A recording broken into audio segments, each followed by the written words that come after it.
আরও একটা শক্তিপীঠের গল্প, যে গল্পটা তৈরি হচ্ছে প্রয়াগরাজে। প্রয়াগরাজে আছে সতীর 51 পীঠের একটি পীঠ। নমস্কার বন্ধুরা, ভবঘুরে চ্যানেলে সবাইকে স্বাগত।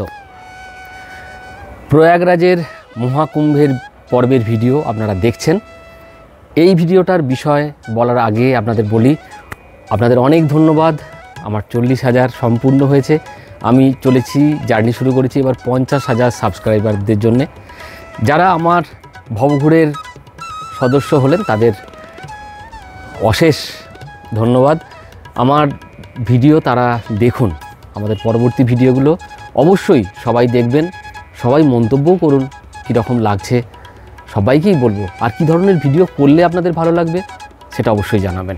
আর নতুন যারা সদস্য হলেন তাদেরকে বলবো যে আরও অন্যদেরকে আলোচনা করুন আমাদের ভবঘুরে চ্যানেলের ব্যাপারে। এবার প্রসঙ্গে ফিরে আসি, সেটা হলো এই প্রয়াগরাজে আছে শক্তিপীঠ। সেই শক্তিপীঠ কোথায় অবস্থান করছে সেটা খোঁজার জন্যে আমি এবং আমরা সস্ত্রীক, আমি আর রূপা দুজনেই বেরিয়ে পড়েছিলাম। প্রথম দিন আমরা গিয়েছিলাম আলোপি মাতার মন্দিরে। আমি তিনটে মন্দিরে গিয়েছিলাম। আমরা সবাই বলছে এটাই শক্তিপীঠ। আলোপি মাতার মন্দিরে গিয়েছিলাম, সেখানেও বলছে শক্তিপীঠ। কল্যাণী দেবী মন্দিরে গিয়েছিলাম, সেটাও বলছে শক্তিপীঠ। এবং ললিতা দেবী মন্দির, সেটাও বলছে শক্তিপীঠ। এবং 3 জায়গাতেই বলছে দেবীর আঙুল পড়েছিল। আমরা কোনো জায়গাটাই বাদ দিইনি, আমরা কোনো জায়গাটাই কনফার্মেশন বলছি না যে এইখানেই পড়েছিল। আমরা আজকের এই ভিডিওতে সেই 3টে জায়গা দেখাবো, প্রয়াগরাজের শক্তিপীঠ এই ভিডিওর বিষয়। দেখতে থাকুন আমাদের ভবঘুরে চ্যানেলের ভিডিও, সঙ্গে থাকুন। আগামী দিনে এই প্রয়াগরাজের উপর ভিডিও আরও রয়েছে, তার কারণ আমরা তো এখনও বেরিয়ে যাইনি, হাওড়া পর্যন্ত যাইনি। এর পরের ভিডিওতে আপনাদের দেখাবো খুজরুবাগ এবং ওই দিনের পর্বটা। সঙ্গে থাকুন। আর মহাকুম্ভের পর্ব তো নিশ্চয়ই দেখছেন। এই ভিডিওর ফার্স্ট কমেন্টেই থাকলো আমাদের প্রয়াগরাজে যে মহাকুম্ভ, সেই মহাকুম্ভের পর্বগুলোর লিঙ্ক।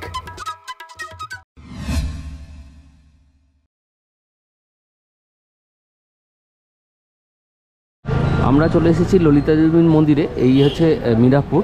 হ্যাঁ, তো আমরা যাচ্ছি এই পথে, এই যে এই পথে। আর এখানে দেখতে পাওয়া যাবে ফুলের যখন দোকানগুলো, পূজা সামগ্রীর দোকান পরপর রয়েছে, আমাদের সামনেই রয়েছে। তো ভিডিওটা এখান থেকে স্টার্ট করছি আমরা। তো চলুন যাওয়া যাক মন্দিরের দিকে। আর মন্দিরটা আমাদের চোখের সামনেই উঠছে। আমরা চলে এসেছি ললিতা দেবীর মন্দিরে। এটা হচ্ছে মিরাপুরে অবস্থান করছে। এটা এই ললিতা দেবী মন্দির। এটা হচ্ছে ললিতা দেবী মন্দির। আমরা চলে এসেছি ললিতা দেবী মন্দিরে। চলুন মন্দিরের মধ্যে প্রবেশ করা যাক।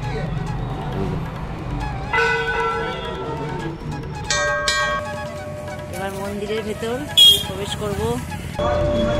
এই হলো ললিতা দেবীর মন্দির। প্রবেশ করা যাক।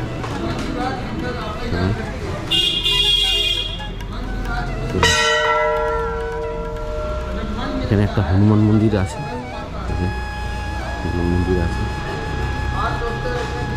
শক্তিপীঠ দর্শনের আরেকটি পীঠ আমি চলে এসেছি। প্রয়াগরাজে আছে মা ললিতা। মা ললিতা যেখানে অবস্থান করছেন সেখানে আমরা এসেছি। এখানকার ভৈরব হলেন ভব। তো এই মন্দির চত্বর, মাতৃদর্শন, এখানে দেবীর হাতের আঙুল পড়েছিল। তো এই শক্তিপীঠ নিয়ে আমাদের টোটাল ভিডিওটা আপনারা অবশ্যই খেয়াল করবেন, দেখবেন। এই প্রয়াগরাজে আসেন কখনো, তাহলে অবশ্যই এই শক্তিপীঠটা ঘুরে যাবেন।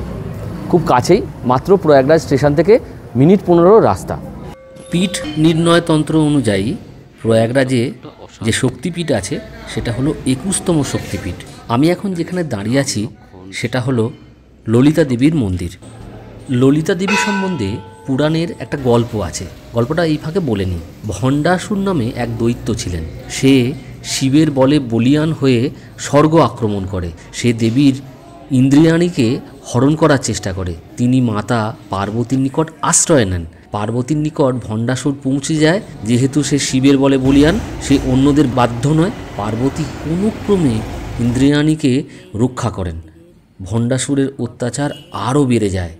দেবতারা মহামায়ার আরাধনা করেন, নানা স্তব স্তুতি ও যজ্ঞ করেন। সেই যজ্ঞকুণ্ড থেকে আবির্ভূত হন আদ্যাশক্তি ললিতা। ইনি ভণ্ডাসুরকে বধ করেন, স্বর্গে স্বস্তি ফিরে আসে। এখানকার ভৈরব হলেন ভব এবং মন্দিরের সামনেই বাঁদিকে তার অবস্থান। ললিতা দেবী মন্দিরে ঢোকার মুখে বাঁদিকে রয়েছেন ভব। আজ সোমবার, তাই ভবর আরাধনায় এখানকার মানুষজন নিমগ্ন। মন্দিরের ঢোকার মুখে গেটের মুখ দিয়ে ডান দিকেই আছে হনুমানজির একটি মূর্তি। এটা হলো হোম কুণ্ড, এটা হোম হতে হয়। মন্দিরের গর্ভগৃহে রাখা দেবতাকে দূর থেকে আমরা দর্শন করলাম এবং যেখান থেকে আমরা দর্শন করছি এত সুন্দর লাগছিল দূরের ললিতা দেবীকে যে শ্রদ্ধা ভক্তি ধরে আমরা প্রণাম করলাম সেখানে। ললিতা দেবীর মন্দিরে, যেটা কিনা একটি শক্তিপীঠ, তা এটা সম্বন্ধে আমি জেনে নেব পূজারীর কাছ থেকে। वाराणस्यां तु विशालाक्षी नैमिषे लिंगधारिणी प्रयागे ललिता देवी कामकी गंधमादनी। श्रीमद् देवी भागवत के अनुसार सती जी के हाथ की अंगुलियां यहाँ गिरी हैं और ये ललिता शक्तिपीठ है। महाकाली, महालक्ष्मी, महासरस्वती स्वरूप में 3 पिंडियाँ विराजमान हैं। पिंडियों का श्रृंगार है। भैरव का भैरव, इसका भैरव भैरव महादेव, भैरव का नाम भव है, भव सामने है। सामने वो जो हाँ साहब, ये हनुमान जी हैं, बगल में भैरव जी, भव भैरव हैं, ललिता के साथ भव है। कौन सा टाइम में होता है ये माता? सबसे विशेष तो नवरात्रि है। नवरात्रि जी, देवी के लिए सबसे विशेष नवरात्रि।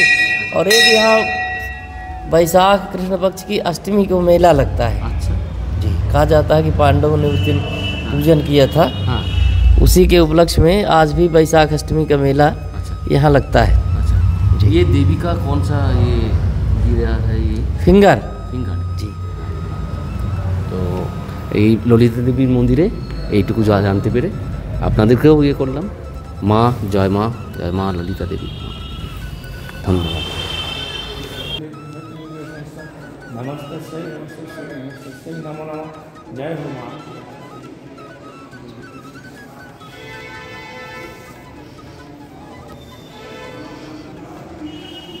মন্দিরের গর্ভগৃহের ভিতরে অনেকটা বড় স্পেস, একসাথে বহু মানুষজন এখানে দেবীর আরাধনা করতে পারেন এবং বিশেষ বিশেষ তিথিতে এখানে প্রচুর মানুষজন হয়, সেটা দেখেই বোঝা যাচ্ছে। আবারও বলি, এই ললিতা দেবীর মন্দিরে দেবীর হাতে 10 আঙুল পতিত হয়েছিল।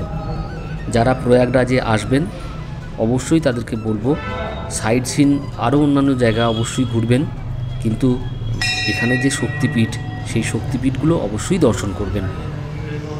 আমার মতে এক এক করে আমরা যেভাবে ঘুরছি আপনারাও সেইভাবেই ঘুরতে থাকুন। জয় মা ললিতে, জয় মা, জয় মা, জয় মা। এখানেই দেবীর হাতের আঙুল পড়েছিল, তো সেই যে আপনাদের দেখাচ্ছি ললিতা দেবীর মন্দির।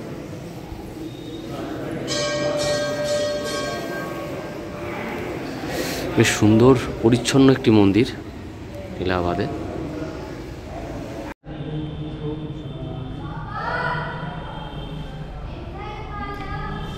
ললিতা দেবীর মন্দির থেকে আমরা বেরিয়ে এসে বাইরে থেকে টোটো ধরলাম। সেখান থেকে এবার আমরা চলেছি কল্যাণী মাতা মন্দিরে। সেটাকেও একটি শক্তিপীঠ রূপে বর্ণনা করা হচ্ছে এখানকার মানুষজনের মতেই। মিরাপুর থেকে আমরা টোটো ধরলাম, 10 টাকা নিল কল্যাণী দেবী মাতার মন্দিরে পৌঁছতে। প্রসঙ্গক্রমে বলে রাখি, এই মিরাপুর থেকে যমুনা নদীর ঘাট খুব কাছেই অবস্থান করছে। কোথায় চলেছি এবার আমরা? কল্যাণী দেবীর মন্দিরে। আর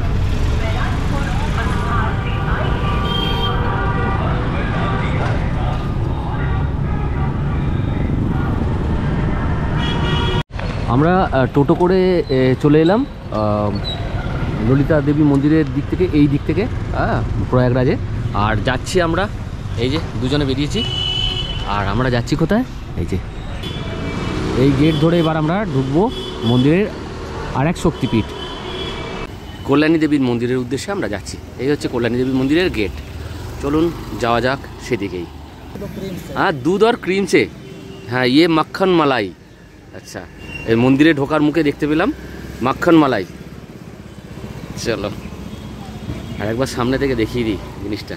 ললিতা দেবী মন্দির থেকে অর্থাৎ মিরাপুর থেকে আমরা চলে এলাম মাত্র 15 মিনিটের মধ্যে কল্যাণী দেবী মন্দিরে। এখানকার মানুষজন এটাকেও শক্তিপীঠ হিসাবে দাবি করেন।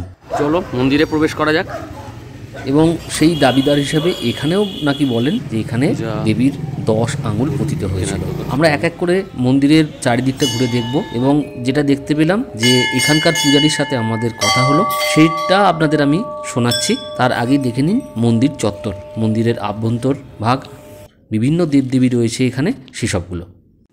সকাল থেকেই সাধারণ মানুষ, স্থানীয় মানুষজন পূজা দেওয়ার জন্য উপস্থিত হয়েছেন এই কল্যাণী মাতার মন্দিরে। এটাই হলো মাতা কল্যাণী সুন্দর দেবীর মন্দির।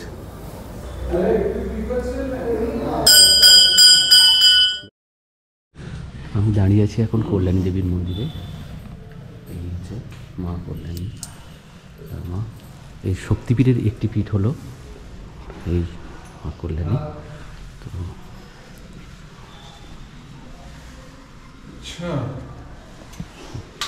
সারাদিন প্রচুর ভক্ত সমাগম হয় এখানে।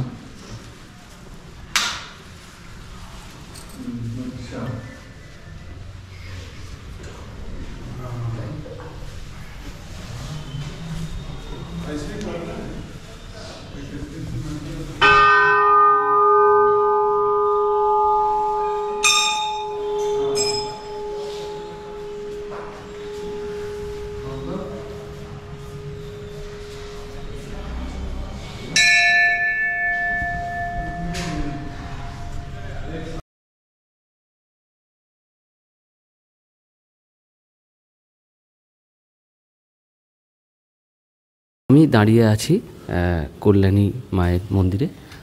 आप इसके बारे में थोड़ा सा शक्तिपीठ के बारे में। तीर्थराज प्रयाग में शक्तिपीठ माँ कल्याणी देवी का ये अति प्राचीन मंदिर है। यहाँ पर भगवान शिव की स्त्री सती की अंगुलियाँ कट के गिरी हैं, तो इसलिए 51 शक्तिपीठों में से एक ये आती है माँ कल्याणी भगवती। आदिकाल से यहाँ पर लोगों का कल्याण होता रहा है, इसीलिए इनको कल्याणी के नाम से पुकारते हैं। पौराणिक पीठ है। पद्म पुराण, मत्स्य पुराण, ब्रह्मवैवर्त पुराण में इनका शक्तिपीठ होने का प्रमाण मिलता है। पुरातत्व विभाग ने भी माँ भगवती की प्रतिमा को लगभग 1500 वर्ष प्राचीन प्रतिमा बताया है। वैसे ये माँ की प्रतिमा याज्ञवल्क्य मुनि द्वारा प्रतिष्ठित है। माँ की प्रतिमा 32 अंगुल की है। मत्स्य पुराण में वर्णन आया है कि याज्ञवल्क्य मुनि ने माँ भगवती की 32 अंगुल की प्रतिमा स्थापित की थी। उसी क्रम में इनकी हाइट भी 32 अंगुल की है। यहाँ पर माँ भगवती के ठीक दाहिने शिव और पार्वती एक साथ विराजमान हैं। उनके वाम अंग में इधर माँ भगवती छिन्न मस्तिका हैं, जो कि 10 महाविद्याओं में एक काली का स्वरूप है माँ छिन्न मस्तिका। माँ भगवती कल्याणी के ठीक ऊपर ब्रह्मा जी विराजमान हैं। उनके दाहिनी तरफ गणेश जी विराजमान हैं और बाएं तरफ हनुमान जी विराजमान हैं। आदिशक्ति माँ कल्याणी के इस प्रांगण में जो भी भक्त आते हैं उनका कल्याण होता है, इसीलिए इनको कल्याणी भी कहते हैं। इनका प्रमाण ब्रह्मवैवर्त पुराण, मत्स्य पुराण, पद्म पुराण और प्रयाग महात्म्य के 76वें अध्याय में भी स्पष्ट रूप से दिया है कि प्रयाग में शूलटंकेश्वर के ठीक उत्तर तस्योत्तरी अस्ति ललिता, जो कि प्रयाग में ये कल्याणी के नाम से विख्यात हैं। इनके दर्शन एवं पूजन से सभी की मनोकामनाएं पूर्ण होती हैं। धन्यवाद। महामंत्री शक्तिपीठ कल्याणी देवी मंदिर, तीर्थराज प्रयाग। धन्यवाद आपको।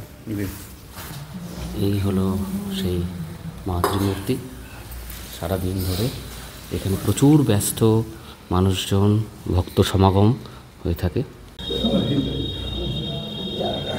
মন্দিরে প্রণাম করে আমরা দুজনে বেরিয়ে এলাম মূল গেটের সামনে, যেখান থেকে আমরা টোটো এসে নেমেছিলাম। এখান থেকে আমরা এখন চলে যাব সঙ্গমের দিকে, অর্থাৎ যেখানে আছে আলোপী মাতা। আজকে আমাদের শেষ যে মন্দিরটি দর্শন করব সেটা হচ্ছে আলোপী মাতা।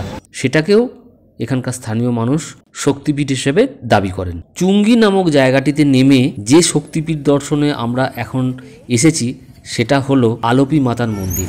প্রয়াগরাজের বেশিরভাগ মানুষ যেটাকে মান্যতা দেয় যে এটাই হলো আসল শক্তিপীঠ, অর্থাৎ 21তম দেবীর শক্তিপীঠ, যেখানে দেবীর হাতে 10 আঙুল পড়েছিল। এখন আমরা সেখানেই চলেছি। আরও একটা শক্তিপীঠের গল্প, যে গল্পটা তৈরি হচ্ছে প্রয়াগরাজে।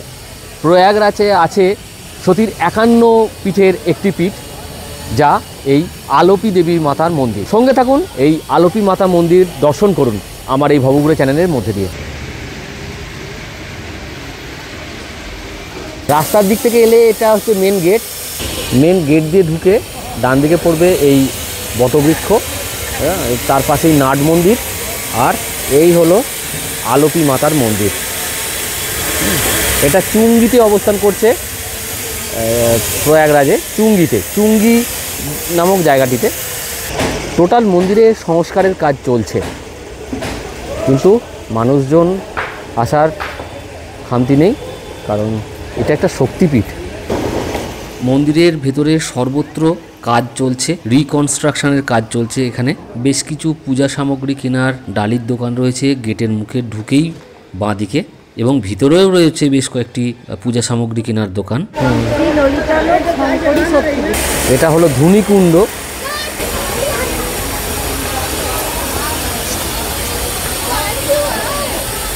অক্ষয় বটবৃক্ষ।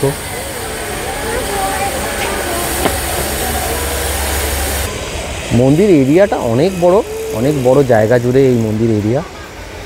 সংস্কারের কাজ চলছে এখন, নতুন সংস্কারে।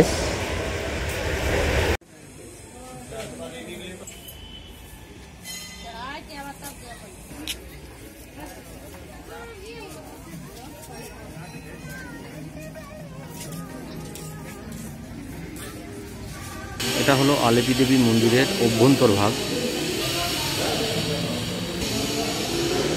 এখানে আছে অন্যান্য মন্দিরগুলো সব। আলোপি মাতার মন্দিরের গর্ভগৃহের মধ্যে আরও অনেক দেবদেবী আছেন। সবথেকে বিশেষ করে যেটা চোখে পড়বে সেটা হচ্ছে নবদুর্গার বিভিন্ন রূপ। এছাড়াও আছে হনুমানজির মূর্তি এবং শিবের মূর্তি। এরপরে আমরা মেন গর্ভগৃহে গেলাম, যেখানে দেখতে পেলাম মাতা আলোপিকে, কিন্তু সেখানে কোনো দেবীর মূর্তি নেই, আছে একটি দোলনা। আমরা ওপর থেকে দেখতে পেলাম যে একটা ছোট্ট গর্ত, সেখান থেকেই দোলনাটা সৃষ্টি হয়েছে। ভিতরে প্রচুর মানুষজন আছেন যারা পুজো দিচ্ছেন, কিন্তু বেশিক্ষণ সেখানে থাকতে দেওয়া হচ্ছে না, কাউকে আস্তে আস্তে বেরিয়ে আসতে হলো। আমরা শুধু জাস্ট দেখতে পেলাম আলোপি দেবীর মন্দিরের ভেতরে এই দোলনাটিকেই দেবী রূপে পূজা করা হয়। মন্দিরে যখন পূজা দেওয়া হয়, পূজার ডালি ওই দোলনায় ঠেকিয়ে যারা পুজো দিতে এসছেন তাদের হাতে পুজোর প্রসাদ দিয়ে দেন পূজারী। আজ আপনাদের এই ভিডিওতে দেখাতে চেষ্টা করলাম প্রয়াগরাজে শক্তিপীঠ। এখানে 3টে মন্দির দাবি করে শক্তিপীঠের অবস্থান। আমরা প্রথমে গেছি ললিতা দেবী মন্দিরে, তারপরে সেখান থেকে এসেছি কল্যাণী দেবী মন্দিরে, এবং সবশেষে এলাম আলোপি মাতা মন্দিরে। আপনারা চাইলে 3টে মন্দির দর্শন করুন এবং 3টে মন্দিরের মধ্যে কোনটা শক্তিপীঠ আপনি ঠিক করে নিন। আসলে ঠিক করার কিছু নেই, টোটাল প্রয়াগরাজ হলো পুণ্যভূমি। আমারও ঠিক সেইভাবেই আমি মাকে প্রণাম জানাই। ভিডিওটা এখানেই শেষ করছি। ভালো থাকবেন, সুস্থ থাকবেন, নমস্কার।